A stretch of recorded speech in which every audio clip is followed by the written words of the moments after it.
Bismillah, suara saya aman? Cek, cek. Bagaimana suara saya?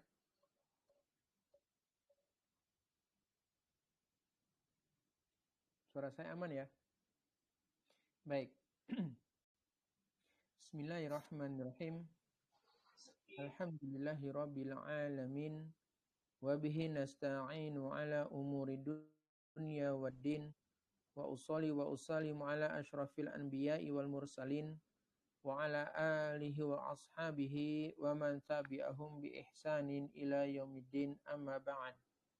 Allahumma anfa' bima 'allamtana wa 'allimna ma yanfa'una wa zidna ilma. Allahumma inna nas'aluka 'ilman nafi'an wa rizqan thayyiban wa 'amalan mutaqabbalan. Allahumma inna nas'aluka salamatan fid din wa 'afiyatan fil jasadi wa ziyadatan fil ilmi wa barakatan fil rizqi wa taubatan qabla al-maut wa rahmatan 'indal maut wa maghfiratan ba'dal maut. Amin ya rabbal alamin. Ikhwatal iman wa akhwati fillah rahimani wa rahimakumullahu jami'an. Pada kesempatan malam hari ini insyaallah taala kita akan melanjutkan kembali membaca hadis-hadis yang dikumpulkan oleh Al-Imam An-Nawawi dan disempurnakan oleh Al-Imam Ibnu Rajab rahimahullah ta'ala. Sekarang kita masuk pada hadis yang ke-45. Qala mu'alif rahimahullah ta'ala al-hadithul khamisu wal arba'un. Hadis yang ke-45. An Jabir ibn Abdullah annahu sami'a Rasulullah sallallahu alaihi wasallam amal fathi wa huwa bi Makkah yaqulu. Dari Jabir bin Abdullah, semoga Allah meridhoinya, dia telah mendengar Nabi sallallahu alaihi wasallam di tahun penaklukan Mekah. Beliau bersabda ketika berada di Mekah, beliau sallallahu alaihi wasallam bersabda, innallaha wa rasulahu harrama bai'al khamri wal maitati wal khinziri wal asnam. Sesungguhnya Allah subhanahu wa ta'ala telah mengharamkan jual beli khamr, bangkai, babi, dan berhala. Faqila, maka beliau sallallahu alaihi wasallam ditanya, ya Rasulullah, wahai Rasulullah, ara'aita syuhumal maitah, bagaimana pendapatmu tentang syuhumal maitah, yakni lemak bangkai? Fa innahu yuqtalla biha as-sufun wa yudhanu biha al-julud wa yastasbihu biha an-nas. Karena lemak bangkai tadi bisa digunakan untuk yutla biha as-sufun, bisa digunakan untuk mengecat perahu. Wa yudhanu biha al-julud, dan orang-orang dan juga bisa untuk mengolesi minyak, ya, mengolesi kulit, maaf. Dan orang-orang menjadikannya sebagai minyak untuk lampu. Qala, lalu beliau sallallahu alaihi wasallam bersabda, la huwa haramun, tidak, ya, dia yakni syuhumal maitah, lemak bangkai, haramun, tetap haram. Tsumma qala Rasulullah sallallahu alaihi wasallam inda dzalika. Kemudian Rasulullah sallallahu alaihi wasallam bersabda ketika hal itu. Maksudnya ketika setelah mengucapkan kalimat ini, beliau sallallahu alaihi wasallam bersabda, qatalallahul yahuda. Semoga Allah yang memerangi orang-orang Yahudi. Artinya semoga Allah melaknat orang-orang Yahudi. Innallaha harrama alaihimu syuhuma. Sesungguhnya Allah telah mengharamkan lemak bangkai kepada mereka. Fa ajmaluhu thumma ba'uhu fa akuluhu thamanahu. Kemudian ternyata mereka fa'ajmaluhu, mereka memperindahnya. Tsumma ba'uhu, kemudian mereka menjualnya. Fa'akaluhu thamanahu, kemudian mereka memakan hasil dari penjualan lemak bangkai. Kharrajahu al-Bukhari wa Muslim. Diriwayatkan oleh Al-Bukhari dan Muslim. Ya. Teman-teman sekalian, rahimani wa rahimakumullahu jami'an. Hadis ini ya berbicara tentang haramnya jual beli barang-barang yang haram, ya.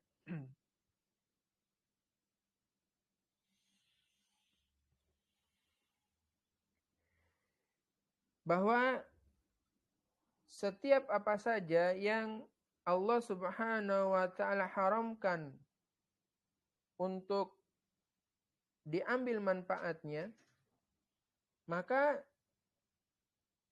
ia juga haram untuk dijual dan haram memakan harganya, sebagaimana disebutkan secara tegas ya dalam riwayat yang lain, innallaha idza harrama syai'an harrama thamanahu. Sesungguhnya kalau Allah mengharamkan sesuatu, maka Allah juga mengharamkan harga jualnya. Dan kalimat ini, kata Al-Hafidh Ibnu Rajab di Jami'ul Ulum wal Hikam, kata beliau bahwasanya kalimat ini adalah kalimat yang sifatnya umum dan memiliki makna yang luas. Yang hal itu berlaku pada segala sesuatu yang haram untuk diambil manfaatnya. Berkaitan dengan hal ini, maka ada dua bagian. Di sini Al-Hafidh Ibnu Rajab berusaha untuk memerincinya. Ya. Bagian pertama, yakni sesuatu yang bisa diambil manfaatnya, tetapi zatnya masih ada. Ya, yang pertama, sesuatu yang bisa diambil manfaatnya, tetapi zatnya masih ada. Seperti berhala-berhala, ya, di mana manfaatnya adalah, maksudnya manfaat yang digunakan oleh orang-orang yang meyakini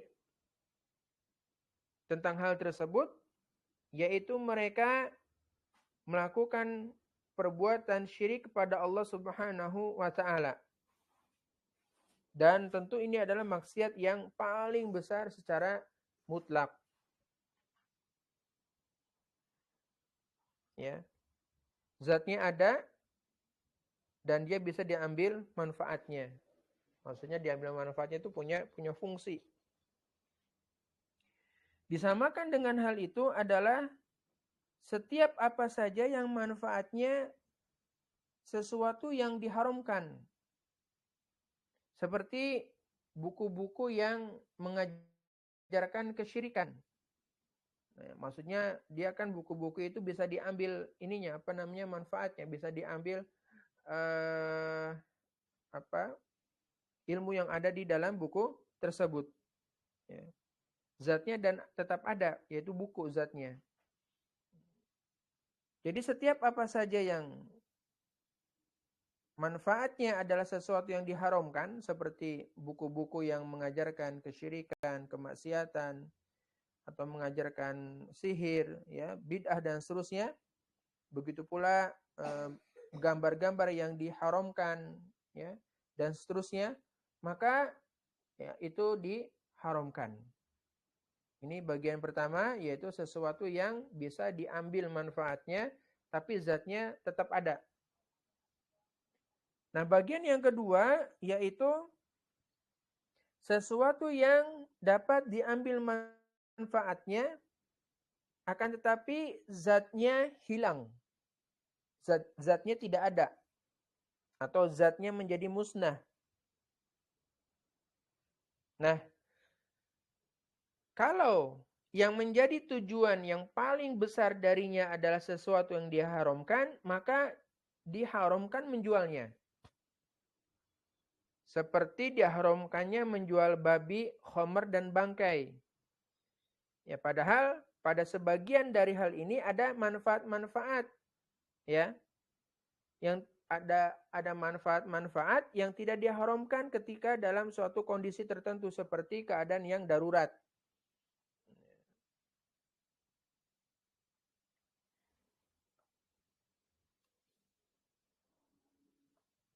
Dan diharamkannya jual beli dalam hal ini karena tujuan yang paling besar dari babi dan bangkai adalah untuk dimakan, dan dari khomer adalah untuk diminum, ya. Sehingga bersamaan dengan hal ini, bukan bersamaan, sehingga disamakan dengan hal ini, setiap apa saja yang dia bisa diambil manfaatnya dan zatnya itu telah hilang, ya. Dan Nabi Shallallahu Alaihi Wasallam mengisyaratkan kepada makna tentang hal ini, yaitu ketika beliau ditanya, bagaimana pendapatmu ya Rasulullah tentang lemak bangkai? Karena lemak bangkai ini punya manfaat, bisa diambil manfaatnya, ya kan? Sedangkan zatnya sudah hilang, maksudnya zat dari bangkainya itu tidak ada gelondongan daging begitu ya, tapi sudah diubah jadi benda lain, ya. Bisa diubah menjadi benda cair, ya. Ini kan berupa bisa untuk ngecat perahu, bisa buat ngolesi kulit, ya. Juga bisa untuk minyak lampu. Maka Nabi Shallallahu Alaihi Wasallam menjawab, la huwa haram, ya, tetap tidak boleh, ya, karena dia adalah haram.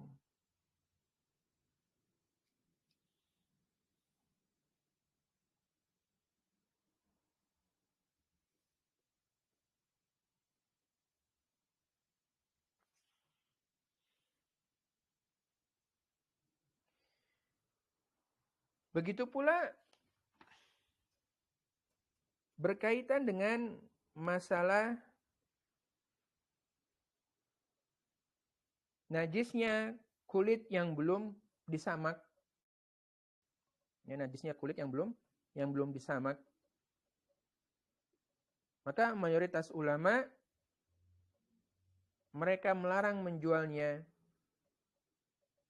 disebabkan kulit yang belum disamak menjadi bagian dari bangkai. Ya. Begitu pula dengan jual beli anjing. Hal ini jelas ada dalam riwayat dari Abu Mas'ud Al-Ansari radhiyallahu anhu, anna Rasulullah sallallahu alaihi wasallam naha an samanil kalbi, bahwa Rasulullah sallallahu alaihi wasallam telah melarang harga anjing.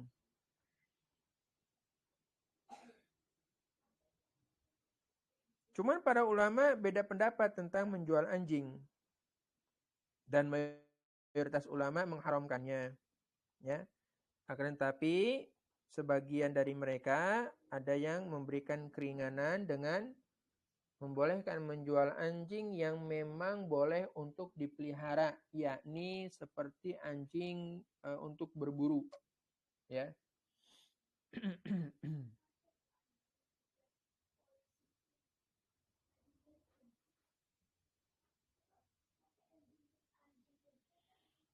Sedangkan hewan-hewan lain yang tidak boleh dimakan, maka kalau yang tidak memiliki manfaat seperti rayap dan sejenisnya, maka nggak boleh diperjualbelikan. Kalau ada manfaat pada dirinya, maksudnya pada hewan yang mungkin dia punya manfaat, maka ya, ini adalah sesuatu yang sifatnya sedikit, tidak menjadi dasar bolehnya diperjualbelikan. Sekiranya itu memiliki manfaat, ya, maka ini sesuatu yang pada dasarnya tidak boleh diperjualbelikan, ya. Adapun hewan-hewan yang ada manfaatnya, seperti hewan itu digunakan sebagai umpan untuk berburu, sebagai umpan. Hewan-hewan yang ada manfaatnya, seperti hewan yang digunakan untuk berburu, ya. Contoh seperti burung elang, ya, burung raja wali dan juga sejenisnya, ini kan untuk berburu, ya, itu manfaatnya. Maka mayoritas ulama memperbolehkan untuk memperjualbelikannya, ya. Kemudian dalam hadis ini juga dijelaskan dalam sabda beliau sallallahu alaihi wasallam, qatalallahu al-yahuda innallaha harrama alaihimu syuhuma fa'ajmalu thumma ba'uhu fa'akulhu samanahu. Dalam pernyataan beliau ini ada pernyataan tentang masalah hilah. Hilah maksudnya adalah berusaha mencari-cari pembenaran dengan cara yang licik. Dengan cara licik, dengan cara menipu pada sesuatu yang telah diharamkan oleh Allah Subhanahu wa taala. Bahasa gampangannya, hilah di sini adalah merekayasa. Ya, ngakali gitulah ya. Mengadakan aksi manipulasi. Inilah yang dilakukan oleh orang-orang Yahudi. Tatkala Allah Tabaraka wa Ta'ala mengharamkan kepada mereka tentang lemak bangkai, mereka justru mencairkannya. Yang mereka cairkan, mereka fa'ajmaluhu, mereka membaguskannya. Ya, yang dimaksud dengan fa'ajmaluhu ini yang tadinya lemak bangkai itu bau begitu ya, mereka kemudian mengolahnya jadi wangi, rupanya jadi bagus dan seterusnya dari segi dari makna dari ajmaluhu, membaguskannya. Ya. Terus setelah itu, setelah mengolahnya, mereka menjualnya. Yang namanya orang menjual sesuatu pasti dia akan mendapatkan hasil. Fa'akaluhu samanahu. Kemudian mereka apa? Memakan hasil dari penjualannya. Ya. Inilah yang dilakukan oleh orang-orang Yahudi, ngakali, ya, ngakali perintah atau larangannya Allah Subhanahu wa taala. Ya. Kita ingat bahwasanya orang-orang Yahudi adalah orang yang pandai di dalam mengakali syariatnya Allah, baik berupa perintah ataupun larangannya Allah Tabaraka wa taala. Dan itu telah Allah Subhanahu wa taala dokumentasikan dengan apik tentang hilahnya mereka ini. Yang insya Allah taala antum dan antuna sudah pernah mendengarnya ataupun membacanya. Yaitu tentang larangan mengambil ikan di hari Sabtu. Ya. Lalu mereka memasang jaring, ya. Mereka masang jaring di hari Jumat, ngambil ikannya di hari Minggu. Mereka dengan seperti itu ngakalin larangan mengambil ikan di hari Sabtu. Maka Allah Subhanahu wa taala berfirman ya tentang keadaan mereka, fakunu qiradatan khasiin. Maka jadilah kalian kera-kera yang hina. Ya, sehingga dalam tafsir disebutkan sebagian desa masyarakat desa itu sebagian ada yang diubah menjadi kera dan sebagian ada yang orang-orang beriman. Ya, kalau misalnya ada teori Darwin mengatakan manusia berasal dari monyet, iya Mbah Win, itu nenek moyang Anda. Ya, kita katakan saja seperti itu. Karena orang-orang Yahudi inilah yang melakukan hilah, ngakalin perintah Allah Ta'ala, baik mengakali syariat Allah Ta'ala, baik berupa perintah ataupun menjauhi larangan. Ya. Faedah dari hadis ini tentang masalah pengharaman terhadap 4 perkara tadi. Ya. Itu haram, yaitu khamar, mayit, bangkai, kemudian daging babi dan juga patung ya, atau berhala. Dan Nabi Shallallahu Alaihi Wasallam menjelaskan keharaman benda-benda tadi yang disebutkan saat beliau berada di Mekah pada tahun Fatu Mekah. Tujuannya agar orang-orang yang masuk Islam segera mengetahui akan keharaman 4 hal yang disebutkan tadi. Ya. Dan tidak lagi berhubungan dengan keempat benda itu. Baik dengan cara memanfaatkannya ataupun dengan cara menjualnya. Kemudian faedah berikutnya, segala sesuatu yang telah Allah maupun Rasulnya haramkan, maka menjual dan hasil penjualannya pun haram. Ya, faedah berikutnya lagi adalah haramnya berbuat hiyal. Ya, haramnya berbuat hiyal, jamak dari hilah.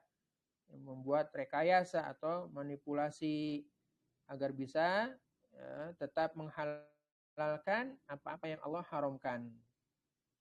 Ya, dan ini adalah jelas perbuatannya orang Yahudi. Tentu kita tidak boleh meniru mereka. Nah, Al-haditsu sadisu wal arba'un, hadis yang ke-46, an Abi Burdah an abihi Abi Musa al-Asy'ari radhiyallahu anhu, dari Abu Burdah ya, dari bapaknya Abu Musa al-Asy'ari radhiyallahu anhu, anna Nabiy sallallahu alaihi wasallam ba'athahu ilal Yaman, bahwa Nabi sallallahu alaihi wasallam pernah mengutus, ya, telah mengutus Abu Musa al-Asy'ari ke Yaman. Fasa'alahu an asyribatin tusna'u biha. Lalu Nabi sallallahu alaihi wasallam bertanya kepadanya tentang sesuatu minuman yang biasa dibuat oleh orang-orang Yaman, ya. Faqala wa ma hiya, kata Nabi sallallahu alaihi wasallam. Beliau bertanya, apa itu minuman yang biasa dibuat oleh orang-orang Yaman? Qala, kata Abu Musa, al-bid'u wal mizru. Ya. Faqila li Abi Burdah, terus ada yang nanya kepada Abu Burdah, wa mal bid'u, apa yang dimaksud dengan al-bid'u? Qala, Abu Burdah menjawab, nabizul asal. Ya, yang namanya al-bid'u adalah minuman keras dari madu. Wal mizru, adapun al-mizru adalah nabidzus syair, minuman keras yang terbuat dari syair, dari gandum. Faqala, ya, maka beliau sallallahu alaihi wasallam bersabda, kullu muskirin haramun, setiap yang memabukkan adalah haram. Kharrajahu al-Bukhari. Hadis ini merupakan dasar pokok tentang diharamkannya mengonsumsi semua apa saja yang bisa memabukkan dan merusak akal.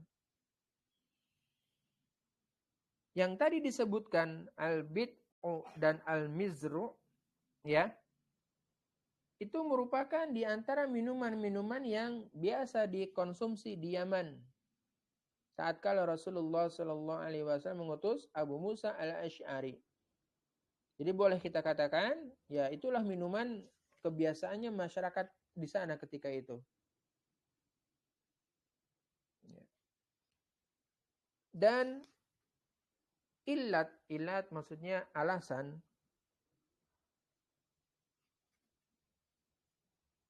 Alasan diharamkannya semua yang memabukkan, yaitu di firman Allah Ta'ala di surat Al-Ma'idah ayat 90 sampai 91. Ya. Allah di surat Al-Ma'idah ayat 90 sampai 91 menyebutkan alasan pengharaman khamar dan judi. Bahwa dengan keduanya, ya, yaitu perbuatan minum khamar dan juga judi, akan menimbulkan permusuhan dan kebencian. Sebab orang yang mabuk, akalnya pasti bakal keganggu, sehingga mungkin saja dia mengganggu orang lain, baik terhadap jiwanya maupun terhadap harta benda. Bahkan bisa saja akan terjadi yang namanya pembunuhan seperti itu, ya. Dan ini adalah khamar ini adalah ya induk dari segala keburukan, umul khaba'ith. Maka siapa saja yang meminumnya atau mengonsumsinya, bisa saja dia akan melakukan berbagai macam kemaksiatan, baik itu membunuh, berzina, melakukan kekufuran dan seterusnya. Ya. Begitu pula dengan judi, ya. Akan muncul permusuhan dan kebencian, sebab yang namanya harta bisa diambil secara paksa, ya. Bisa juga akan terjadi yang namanya permusuhan ataupun pembunuhan dalam perjudian tersebut dikarenakan tidak menerima hasil, ya, taruhannya dan seterusnya, ya. Dengan demikian Allah Subhanahu wa taala telah mengabarkan bahwa ya, setan pengen menghalangi manusia dari berzikir. Ya. Caranya bagaimana? Ya dengan minum khamar, ya dengan minum khamar. Akalnya hilang, akalnya jadi terganggu, ya, dan seterusnya. Tentu hal ini kata Al-Hafidz Ibnu Rajab rahimahullah taala bertentangan dengan tujuan Allah Subhanahu wa taala menciptakan para hambanya. Yaitu apa? Agar para hambanya mereka mengenal Allah, cinta kepada Allah, takut kepadanya, senantiasa berzikir, ya, dan juga merendahkan diri hanya kepada Allah Subhanahu wa taala. Ketika tujuan ini tidak ada, maka tentu perbuatan yang menghilangkan tujuan tersebut itu terlarang.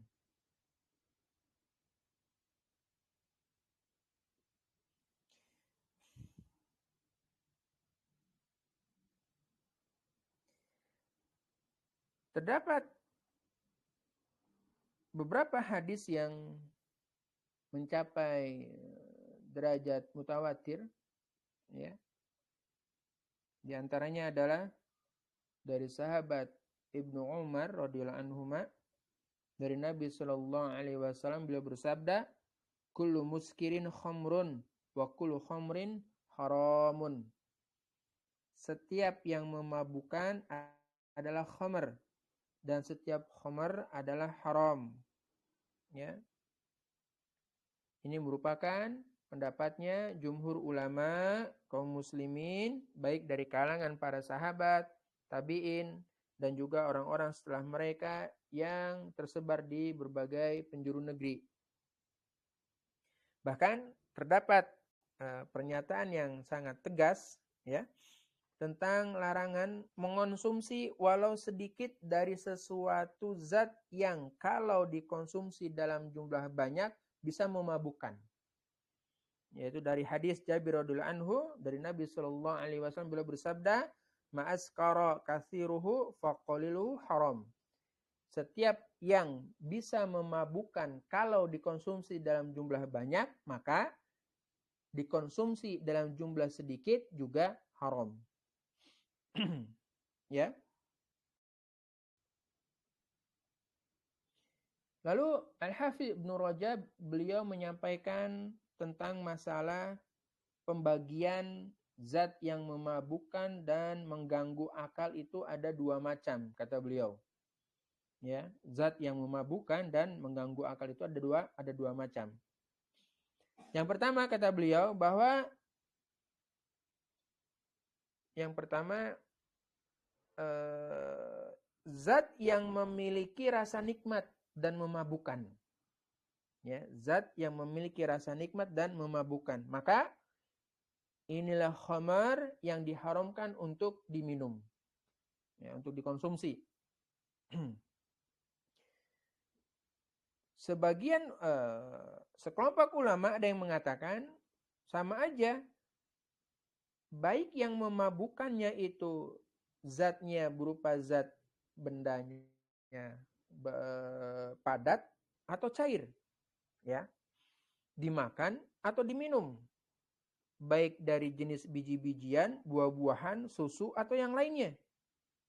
Lalu ada ulama yang memasukkan ke dalam masalah ini adalah hashish, ya, yang hashish gitu ya, hashish yang dibuat dari daun, ya, yang dibuat dari daun daun al-qinab, ya, dan sebangsanya. Nah, yang kemudian kita kenal dengan sebutan shisha, ya, seperti itu. Itu juga diharamkan. Bagaimana dengan daun qat yang ada di Yaman? Sekarang juga masih ada tuh daunnya, daun qat yang biasa dimakan atau dikonsumsi sama orang-orang Yaman, daun qat ini. Kalau pendapatnya Imam As-Sun'ani rahimahullah taala, Imam Ahlul Yaman, yang beliau mengatakan bahwasanya daun qat ya, itu tidak haram seperti itu kalau menurut beliau. Akan tetapi mayoritas ulama tetap mengharamkan karena daun qat ini bisa memabukkan, ya, bisa menghilangkan akal. Sebab daun qat ini dia punya rasa apa namanya, orang yang mengkonsumsi daun qat ini dia akan memiliki rasa nikmat. Dia akan merasakan yang namanya, kalau bahasa gampangnya, ngefly ketika dia mengkonsumsi daun qat. Kalau di kita ya berarti sama, ya, daun ganja, ya, ataupun apa sih namanya itu, daun kecubung, ya, itu sensasinya punya rasa nikmat yang bisa melayang begitu, ya. Dan ini memabukkan, ya, dikarenakan hilangnya akal dia. Dia akan merasa senang, dia akan merasa happy, dia akan merasa enteng badannya dan seterusnya, seperti itu. Jadi bendanya, zatnya apa aja, baik itu zatnya cair, ya, padat, ataupun satu lagi apa sih? Lupa di istilah IPA itu, gas, ya, benda cair, padat, sama ataupun berupa gas, maka itu tetap, ya, diharamkan. Kalau benda cair jelas, ya, tadi minuman-minuman keras, baik yang terbuat dari anggur, kurma, gandum, beras dan seterusnya. Kalau yang benda padat jelas tadi model sisa, ya, opium.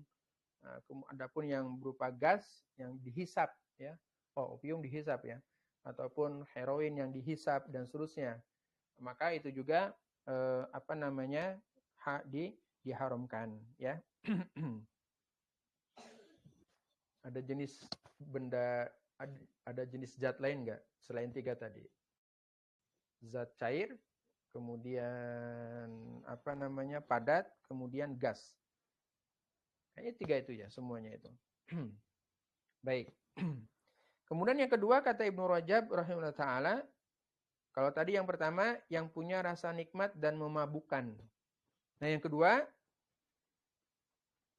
yang zat yang bisa menghilangkan akal dan memabukkan, tapi tidak punya rasa lezat serta tidak membuat pusing. Ya, ini yang kedua. Yang kedua, zat yang bisa menghilangkan akal dan memabukkan, tapi tidak punya rasa lezat serta tidak membuat kepala pusing. Ya. Di sini beliau mencontohkan seperti spiritus, ya. Maka beliau menggarisbawahi mengonsumsinya untuk keperluan berobat, ya. Dan kalau memang itu diperlukan untuk berobat, maka hal itu boleh. Kata Ibnu Rajab rahimahullah taala, ya.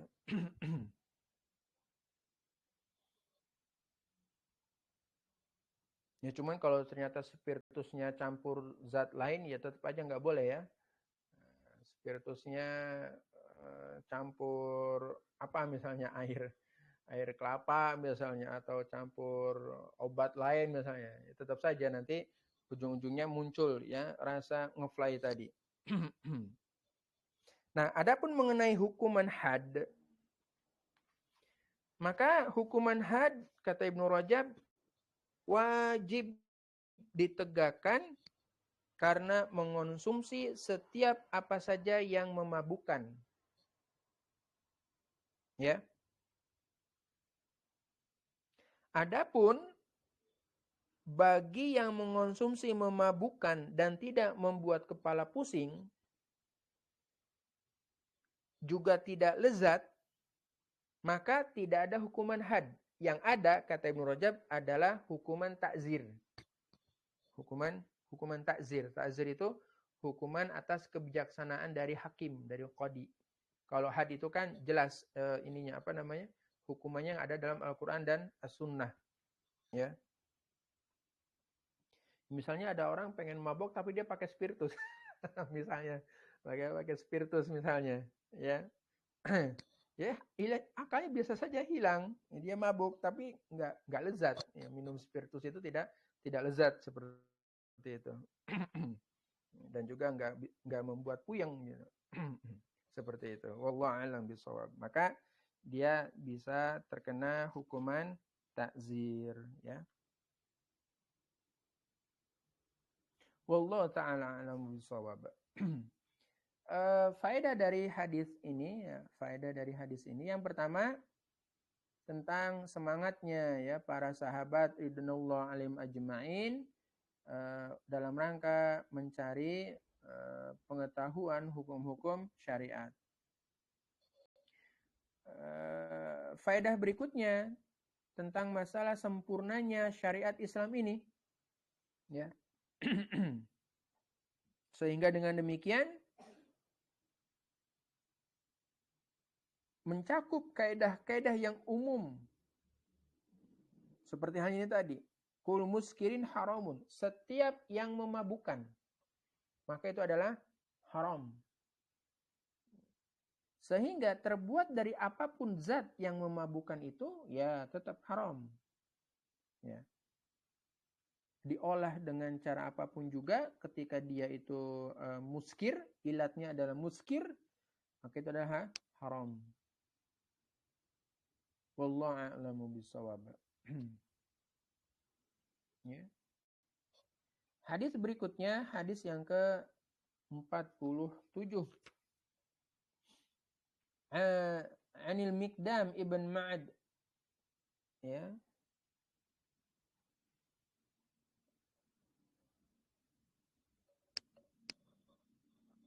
Ini di sini Anil Miqdam ibn Ma'di Kariba, ya. Ma'di Kariba. Ma'di Karib. Dari Al-Miqdam ibn Ma'di Karib, ya, radhiyallahu anhu, qala, dia berkata, sami'tu Rasulullah sallallahu alaihi wasallam bersabda, aku mendengar Rasulullah sallallahu alaihi wasallam bersabda, ma mala'a adamiyun wi'aan syarran min batnin. Seorang anak Adam tidaklah mengisi wadah yang lebih buruk daripada perutnya. Bihasibni adama ukulatun yukimna sulbahu. Cukuplah bagi seorang anak Adam beberapa suap untuk menegakkan tulang sulbinya. Fa in kana la mahalah fasulusun li ta'amihi wa sulusun li syarabihi wa sulusun li nafsihi. Dan kalau memang nggak bisa, maka sepertiga untuk makanan, sepertiga untuk minuman, dan sepertiga untuk nafasnya. Rawahu Imam Ahmad wa Tirmizi wa Nasai wa Ibnu Majah wa qala Tirmizi hadis hasan. Hadis ini teman-teman sekalian, itu adalah hadis tentang masalah prinsip pokok yang mencakup semua dasar-dasar kesehatan. Kata Imam Ibnu Rajab rahimahullah ta'ala, beliau menyebutkan bahwa diriwayatkan bahwasanya Ibnu Abi Masawih, seorang tabib yang masyhur, ketika dia membaca hadis ini, dia bilang, kalau sekiranya orang-orang mengamalkan yang ada di hadis ini, niscaya mereka akan bebas dari penyakit-penyakit dan keluhan-keluhan kesehatan. Dan niscaya kata Ibnu Abi Masawih ini, niscaya klinik-klinik berobat serta toko-toko obat bakal bangkrut. Karena tadi yang seperti saya sebutkan bahwasanya hadis ini itu merupakan prinsip pokok yang mencakup semua dasar kesehatan. Ya, dengan seseorang itu banyak makan, maka biasanya akan banyak penyakitnya. Gitu. Oleh karena itu, orang-orang terdahulu mereka menyedikitkan makanan bagi badan. Ya. Bahkan disebutkan oleh Al-Harits rahimahullah ta'ala, dia bilang, Al-Harits bin Kaladah, ya, dia seorang tabib, ya, dia bilang yang membunuh manusia dan membinasakan hewan adalah memasukkan makanan ke dalam perutnya sebelum hancurnya makanan yang sebelumnya. Ya, jadi perut itu terus diisi begitu, ya. Sehingga Al-Hasan Al-Basri rahimahullah ta'ala beliau mengatakan, ya ayuhan nas, wahai manusia, makanlah untuk sepertiga dari perutmu, minumlah untuk sepertiganya, dan biarkanlah sepertiga perutmu tetap kosong untuk nafas. Ya.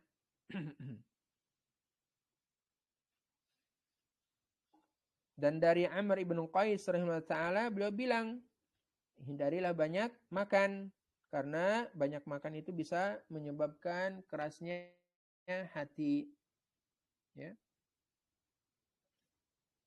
Jadi ini menunjukkan tentang masalah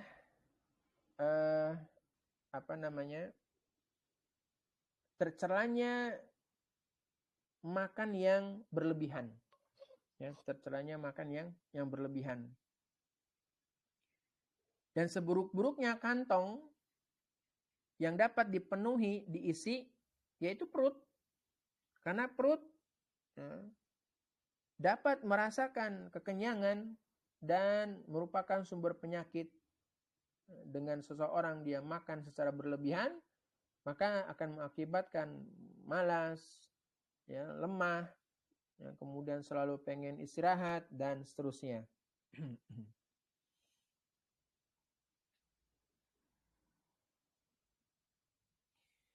Oleh karena itu Nabi Shallallahu Alaihi Wasallam memperingatkan umatnya bahwa kantong yang lebih buruk, tidaklah anak Adam memenuhi kantong yang lebih buruk dari perut. Maka cukup bagi kita makan beberapa suapan dalam rangka untuk menegakkan tulang punggung, begitu. Ya, sehingga yang paling bagus bagi seorang mukmin adalah makan, ya, dalam sepertiga perutnya, minum sepertiga, dan mengosongkan sepertiga lagi untuk nafas. Ya.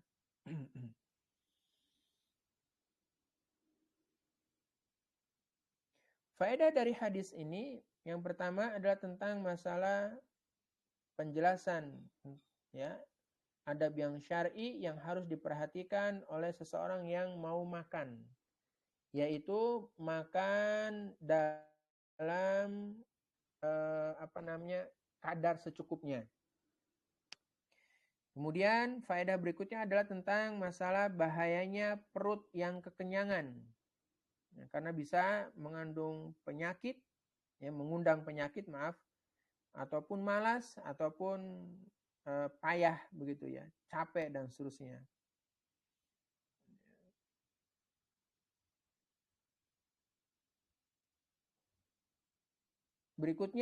Faedah berikutnya adalah tentang berapa sih ukuran makanan yang dianggap cukup bagi seseorang.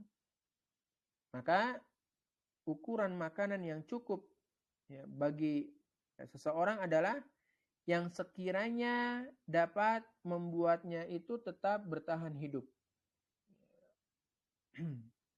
Nah, ini tentu kadarnya menyesuaikan masing-masing, ya.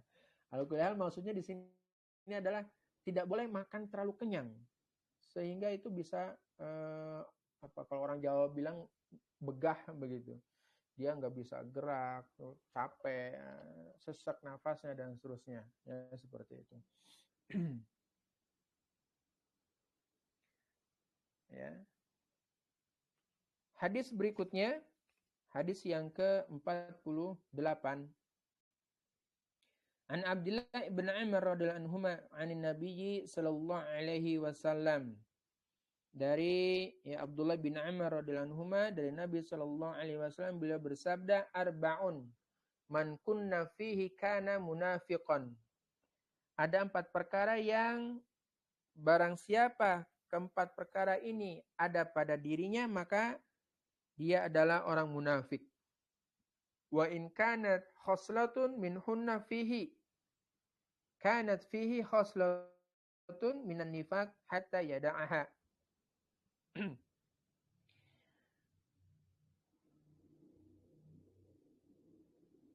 Dan barang siapa yang ada pada satu perkara darinya, maka pada dirinya itu ada satu karakter kemunafikan sampai dia meninggalkannya.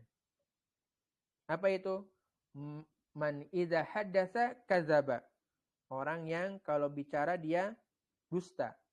Wa idza wa'ada akhlafa. Kalau dia berjanji dia mengingkari. Wa idza khasama fajara. Kalau dia bertengkar dia berbuat zalim atau berbuat kerusakan. Fa idza ahada ghadara.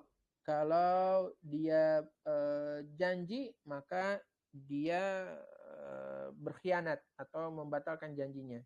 Kharajahu al-Bukhari wa Muslim. Ya.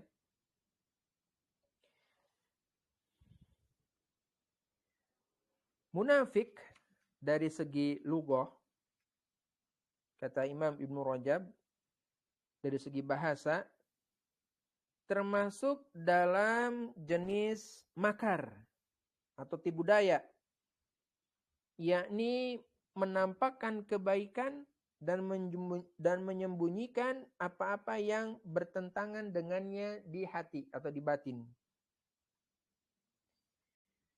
Dan kemunafikan dalam syariat terbagi menjadi 2. Ya, kemunafikan dalam syariat terbagi menjadi 2. Yang pertama adalah an-nifaq al-akbar. Ya, nifaq al-akbar, kemunafikan besar, yaitu menampakkan beriman kepada Allah, para malaikatnya, kitab-kitabnya, rasul-rasul dan hari akhir. Jadi dia menampakkan keimanan dan dia menyembunyikan kekufuran di hatinya, di batinnya.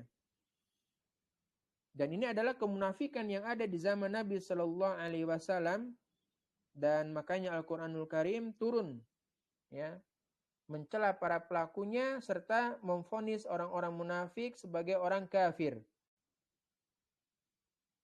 Dan mengabarkan bahwasanya para pemiliknya, yaitu orang-orang yang munafik, berada di kerak neraka yang paling bawah. Jadi nifak akbar, orang yang dia memiliki nifak akbar, dia kafir, ya, dan dia diancam berada di kerak neraka yang paling bawah.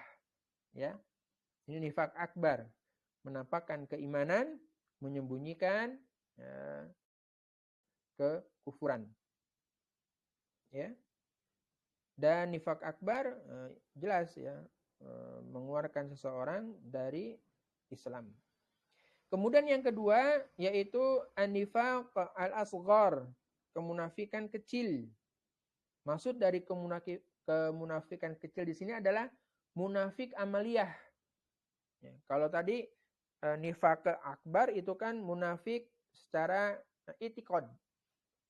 Nah, kemunafikan kecil, nifaq asghar ini kemunafikan amaliyah, yakni seseorang menampakkan secara terang-terangan amal soleh dan dia menyembunyikan dalam batinnya yang menyelisihi hal tersebut.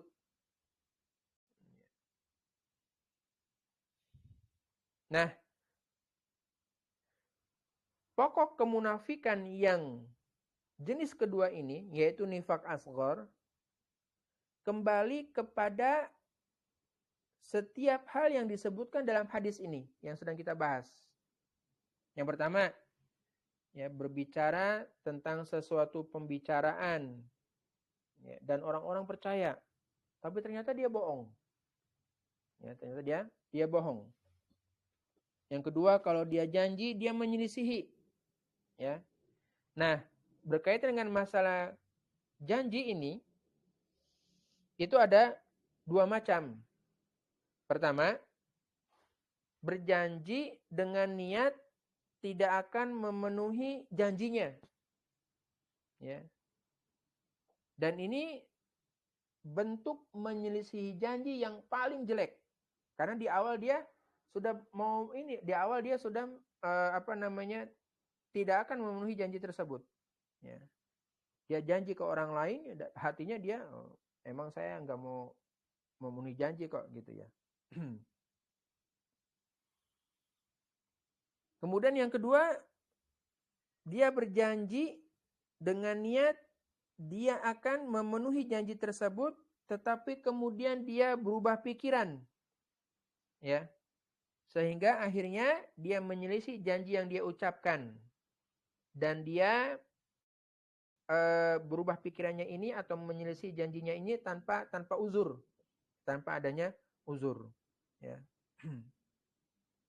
Dan ini adalah suatu bentuk kedustaan. Yang ketiga dari pokok kemunafikan, yang pertama kan tadi bicara, ya, kemudian dia bohong, kedua dia janji lalu dia menyelisihi. Nah, yang ketiga, kalau ternyata dia bertengkar, berselisih, dia berlaku zalim. Yang dimaksud dengan berlaku zalim maksudnya adalah melampaui yang hak secara sengaja. Ya, sehingga yang hak menjadi batil dan yang batil menjadi hak. Ini jelas perbuatan yang jelek. Ya. Oleh karena itu, Al-Hafidz Ibnu Rajab menasehatkan, kalau seseorang mampu ketika bertengkar, baik pertengkarnya dalam masalah agama atau dalam masalah dunia, ya, apabila seorang mampu ketika bertengkar,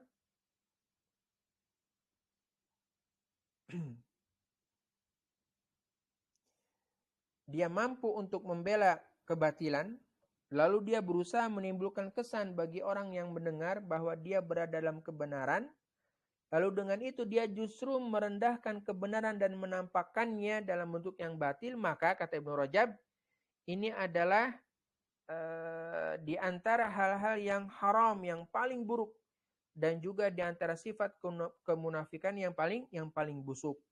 Ya. Dari Ibnu Umar radhiyallahu anhuma, dari Nabi sallallahu alaihi wasallam, man khasama fi batilin wa huwa ya'lamuhu lam yazal fi sakhatillah hatta yanzi'a. Sesiapa yang bertengkar membela suatu kebatilan padahal dia mengetahuinya bahwa hal itu adalah batil, maka dia terus berada dalam kemurkaan Allah sampai dia meninggalkannya. Yang keempat, ya, yang ketiga, kalau bertengkar dia berlaku zalim. Yang keempat, kalau dia membuat janji, dia melakukan pengkhianatan dan tidak memenuhi perjanjian yang dibuatnya. Ya, padahal Allah Subhanahu wa taala telah memerintahkan manusia untuk memenuhi perjanjian. Ya, begitu pula Nabi sallallahu alaihi wasallam dalam hadisnya dari Ibnu Umar radhiyallahu anhuma, likulli ghadirin liwa'un yaumal qiyamah yu'rafu bih. Setiap orang yang berkhianat ya akan memiliki sebuah liwa, bendera pada hari kiamat yang dengannya dia akan dikenali. Ya. Artinya orang-orang yang berkhianat itu mereka akan berada di barisannya seperti itu, di barisannya para pengkhianat. Dengan demikian wajibnya memenuhi perjanjian-perjanjian dan haramnya berkhianat. Yang kelima yaitu mengingkari amanah, ya, mengingkari amanah. Sehingga dengan demikian kalau seseorang diberikan suatu amanah, maka ya dia wajib untuk menunaikannya. Ya. Sebab berkhianat atau mengingkari amanah ya termasuk di antara sifat-sifat kemunafikan. Dan para sahabat ridwanullah alaihim ajmain serta para ulama, mereka berlindung ya. Mereka takut sekali dari kemunafikan yang ada pada diri mereka. Nah, di antaranya adalah Umar radhiyallahu anhu sering bertanya kepada Hudzaifah bin Yaman tentang diri beliau sendiri. Hudzaifah bin Yaman ini tahu ya siapa orang-orang munafik begitu ya. Sehingga Umar itu khawatir ada di daftar nama itu begitu ya. Wallahu a'lam bishawab. Dan kata Ibnu Abi Mulaikah rahimahullah taala, beliau bilang, kata Ibnu Abi Mulaikah, aku sempat bertemu dengan 30 orang dari sahabat Nabi, semuanya takut kalau ada kemunafikan pada dirinya. Faedah dari hadis ini yang pertama adalah bahwa termasuk pengajaran yang baik, ya, hendaknya seorang guru menyebutkan jumlah sebelum perincian. Di sini Nabi SAW menyebutkan jumlahnya dulu. Arba'un. Man kunna fihi kana munafiqon. Ada 4 hal. Disebutkan 4 dulu. Tujuannya biar murid-murid itu memperhatikan. Ya. Kemudian faedah berikutnya bahayanya sifat-sifat munafik. Yang faedah berikutnya bahwasanya orang-orang munafik ya diancam dengan dimasukkan ke dalam keraknya neraka. Ini menunjukkan bahwasanya munafik itu dosa besar. Hadis yang ke-49 An Umar bin Khattab radhiyallahu anhu anin Nabi sallallahu alaihi wasallam qala, dari Umar bin Khattab radhiyallahu anhu dari Nabi sallallahu alaihi wasallam beliau bersabda, "Lau annakum tawakkaluna 'ala Allahi haqqa tawakkulih, larzaqakum kama yarzuqut tayra, taghdu khimasan wa taruhu bitanan."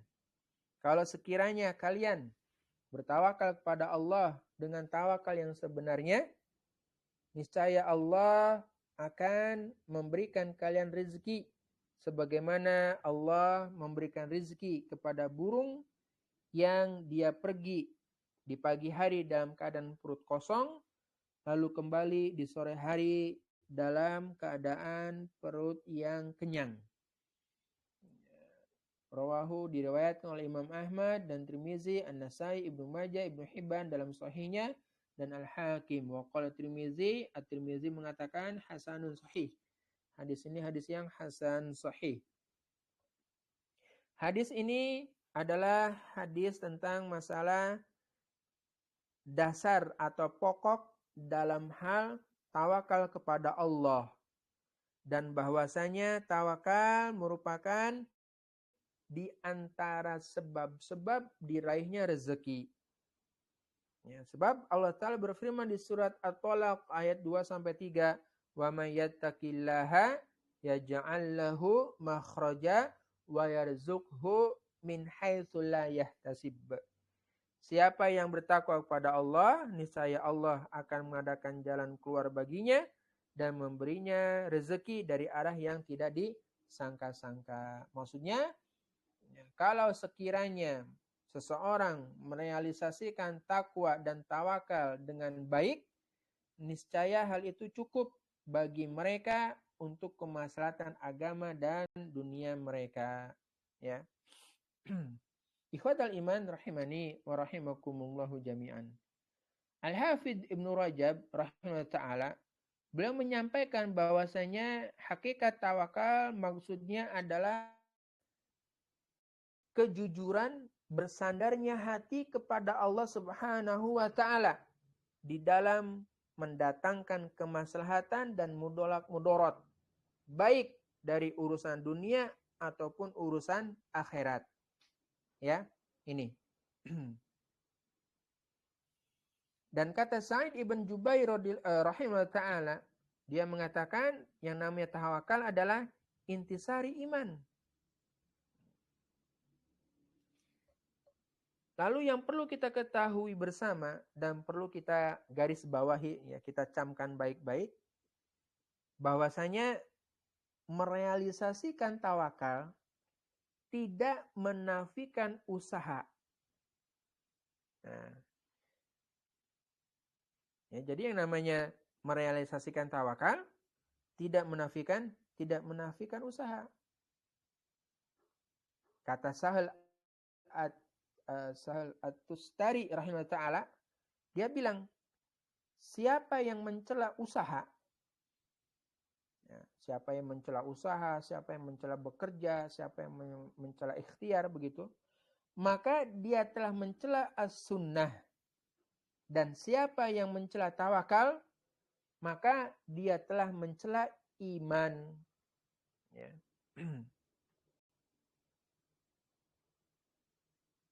Jadi hadis yang sedang kita bicarakan ini menunjukkan bahwa orang-orang yang mendapatkan kecelakaan yaitu dari arah kurangnya tawakal. Ya, dan mereka hanya berdiam diri tanpa mau melelah-lelahkan diri mereka sendiri. Artinya mereka tidak mau melakukan sebab. Ya. Dan inilah cara realisasi tawakal yang salah. Ya, cara realisasi tawakal yang salah. Hanya berdiam diri, ya, kemudian tidak mau mencari sebab. Banyak sekali perkataan-perkataan para ulama dalam masalah ini. Di antaranya adalah yang diriwayatkan dari Imam Ahmad bahwa beliau pernah ditanya tentang tawakal. Imam Ahmad bilang yang namanya tawakal adalah memutuskan harapan dengan putus asa terhadap makhluk. Ya. Lalu kata Ibnu Rajab, zahir perkataan Imam Ahmad ini adalah bahwa usaha itu lebih baik dalam setiap keadaan. Karena beliau juga pernah ditanya tentang seseorang yang hanya berdiam diri, tidak berusaha. Lalu dia bilang, aku tawakal kepada Allah.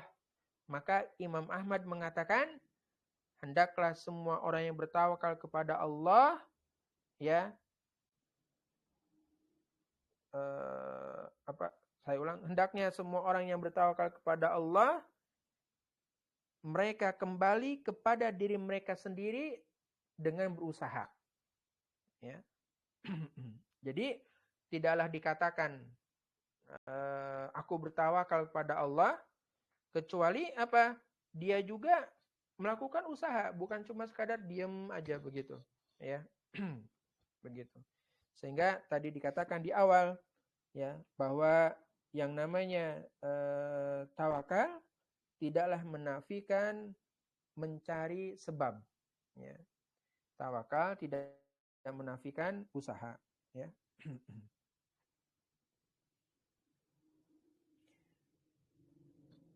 Apa landasan pernyataan ini? Tawakal tidak menafikan usaha. Dari Anas radhiyallahu anhu, beliau berkata, qala rajulun, ada seorang laki-laki mengatakan, ya Rasulullah, wahai Rasulullah, aqiluha wa atawakkalu au utliquha wa atawakkalu, kata dia. Ya Rasulullah, aku harus mengikat hewan ini dan bertawakal, atau aku lepas saja begitu dan aku bertawakal.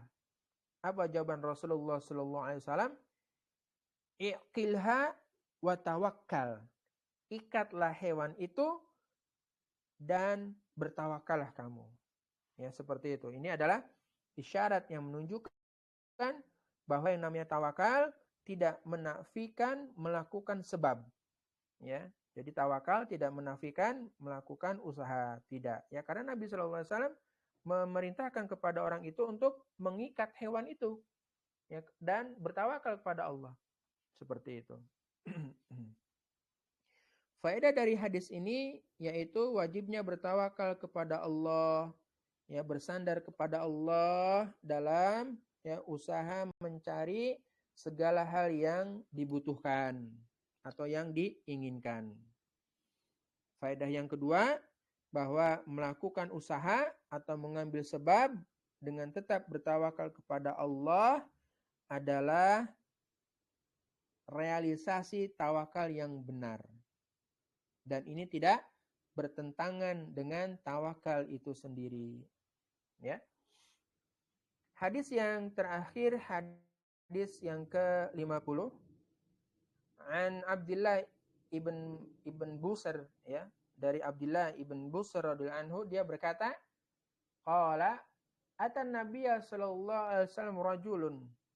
Seorang laki-laki ya datang kepada Nabi sallallahu alaihi wasallam. Faqala, lantas dia bilang, ya Rasulullah, wahai Rasulullah, inna syara'i'al Islam qad kasrat alaina. Sesungguhnya syariat Islam itu telah banyak atas kami. Fababun natamassaku bihi jami'un. Maka tunjukilah satu pintu amalan yang mencakup maka apakah ada sebuah amal ibadah yang menyeluruh yang bisa aku amalkan, yang bisa aku pegang? Qala, beliau sallallahu alaihi wasallam bersabda, la yazalu lisanuka ratban min dzikrillahi azza wa jalla. Ya, beliau bersabda, hendaknya ya senantiasa lisanmu basah dengan berzikir kepada Allah subhanahu azza wa jalla. Jadi hendaklah lidahmu senantiasa basah dengan berzikir, ya, mengingat dan menyebut Allah azza wa jalla. Kharajahu, diriwayatkan oleh Imam Ahmad bihadzal lafaz, dengan lafal ini.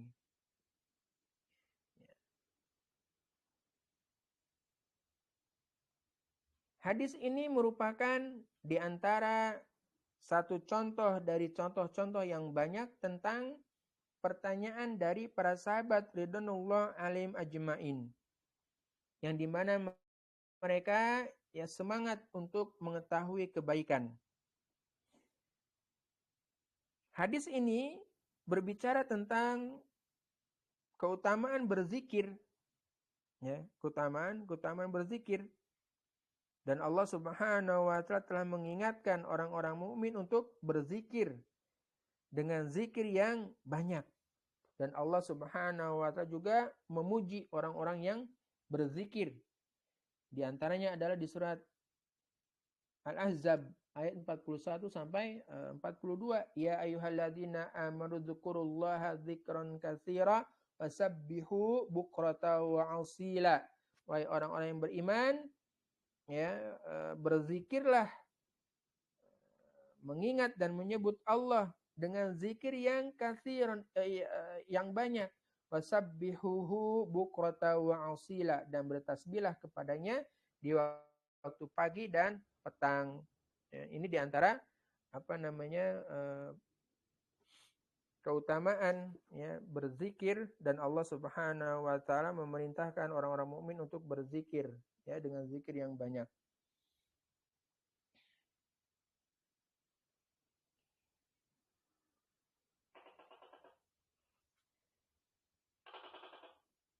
Dari Abu Hurairah radhiallahu anhu bahwasanya Rasulullah Shallallahu alaihi wasallam beliau pernah melewati suatu gunung yang dikenal dengan Gunung Jumdan. Lalu beliau Shallallahu alaihi wasallam bersabda, siru hadza Jumdan qad sabaqal mufarridun. Berjalanlah kalian melewati Gunung Jumdan, karena orang-orang al-mufarridun telah lebih dahulu sampai. Qalu, para sahabat bertanya, waman al-mufarriduna ya Rasulullah? Siapa yang dimaksud dengan orang-orang al-mufarridun ya Rasulullah?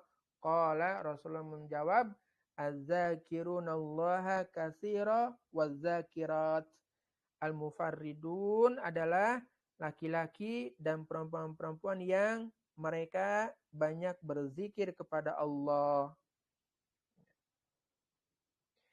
Dan kata Imam Ibnu Rajab, termasuk di dalam makna ini adalah ucapan Umar bin Abdul Aziz rahimahullah ta'ala ketika malam Arafah, di padang Arafah, waktu mau bergerak meninggalkan Arafah. Kata Umar bin Abdul Aziz, orang yang menang dalam perlombaan di hari ini bukanlah orang yang lebih dahulu sampai dengan unta tunggangannya, tetapi orang yang menang dalam perlombaan adalah orang yang diampuni dosa-dosanya. Nah, ini menunjukkan bahwasanya dia termasuk orang yang banyak memohon ampun kepada Allah Subhanahu wa taala dengan cara mengingatnya, ya. Kemudian Al-Hasan Al-Basri rahimahullah taala beliau mengatakan bahwa hamba-hamba Allah yang paling dicintai oleh Allah adalah yang paling banyak berzikir dan paling bertakwa di antara mereka. Dengan demikian, yang namanya zikir itu seperti air bagi ikan. Zikir ya adalah air bagi hati kita. Orang-orang yang menikmati kelezatan zikir ini, mereka tidak akan pernah mau untuk menggadaikannya dengan kenikmatan-kenikmatan yang lain. Sebab dia sudah mampu untuk merasakan lezatnya berzikir kepada Allah Subhanahu wa taala. Adapun macam-macam zikir itu banyak sekali, ya, macam-macam zikir banyak. Termasuk ya jenis-jenis salat yang 5 waktu maupun salat sunnah, ya. Termasuk juga adalah ucapan-ucapan zikir yang sudah kita pelajari. Ya, di antaranya adalah ucapan subhanallah wa bihamdihi subhanallahil azim yang sudah kita pelajari pada pelajaran hadis Al-Arba'in ini. Ada zikir sore, zikir pagi, zikir sore, dan seterusnya. Ya, banyak sekali. Maupun zikir yang mau tidur dan seterusnya. Tentu keseharian seorang muslim adalah mereka, lisan-lisan mereka senantiasa basah oleh zikir. Ya. Faedah dari hadis ini tentang semangatnya para sahabat ridwanullah alaihim ajmain untuk mengetahui kebaikan. Dan faedah yang kedua tentang masalah keutamaan berzikir dan istiqomah di dalam berzikir, ya. Lalu faedah yang ketiga bahwa tanda keislaman yang baik, ya, adalah dia senantiasa melakukan sesuatu yang bermanfaat untuk dirinya. Seorang muslim yang baik tentu dia akan selalu senantiasa berzikir, lisannya basah dengan zikir, ya, hatinya selalu mengingat pada Allah, pikirannya selalu tertuju untuk memberikan manfaat kepada orang lain dan seterusnya, ya. Wallahu a'lamu bishawab. Walhamdulillah kita sudah menyelesaikan pelajaran Al-Arba'un An-Nawawi ma'aziyadah Ibnu Rajab Al-Hambali. Walhamdulillah kita sudah selesai, ya, berarti tinggal kita murojaah dan insyaallah taala akan ada ujiannya. Ya, insyaallah soalnya gampang-gampang insyaallah taala. Demikian itu saja yang dapat kami sampaikan. Wassallallahu ala nabiyina Muhammad walhamdulillahirabbil alamin. Sampai ketemu pada program berikutnya insyaallah taala. Nanti setelah selesai pelajaran ini akan ada pelajaran baru insyaallah taala, ya. Mohon untuk bisa tunggu informasinya di grup. Kita tutup dengan doa kafaratul majlis. Subhanakallahumma wa bihamdika asyhadu alla ilaha illa anta astaghfiruka wa atubu ilaik. Walhamdulillah pada malam ini, ya. Ini hari Rabu malam Rabu malam Kamis ya. Pada Rabu malam Kamis di tanggal 2 Sya'ban, ya, di tanggal 2 Sya'ban tahun 1447 telah selesai pembacaan Al-Arba'un An-Nawawi Ma'ziyadah Ibnu Rajab Al-Hambali. Ya, walhamdulillahirabbil alamin. Semoga Allah Ta'ala mengampuni kami dan mengampuni kedua orang tua kami, serta semoga Allah Subhanahu wa Ta'ala mengampuni guru-guru kami, yang mengampuni murid-murid kami, dan juga mengampuni orang-orang yang kami cintai. Dan semoga Allah Subhanahu wa Ta'ala memberikan kepada kita kemudahan di dalam setiap urusan, dan semoga apa-apa yang sudah kita pelajari bisa bermanfaat untuk diri kita, keluarga kita, dan masyarakat maupun keluarga yang kita sayangi. Wallahu a'lam bishawab. Demikian, dan semoga Allah Subhanahu wa Ta'ala memberikan ampunan dan juga amal jariah kepada para penulis, yaitu Al-Imam An-Nawawi dan juga Al-Hafidz Ibnu Rajab Al-Hambali rahimahullah ta'ala. Wallahu ta'ala wa sallallahu ala nabiyina Muhammad walhamdulillahi rabbil alamin.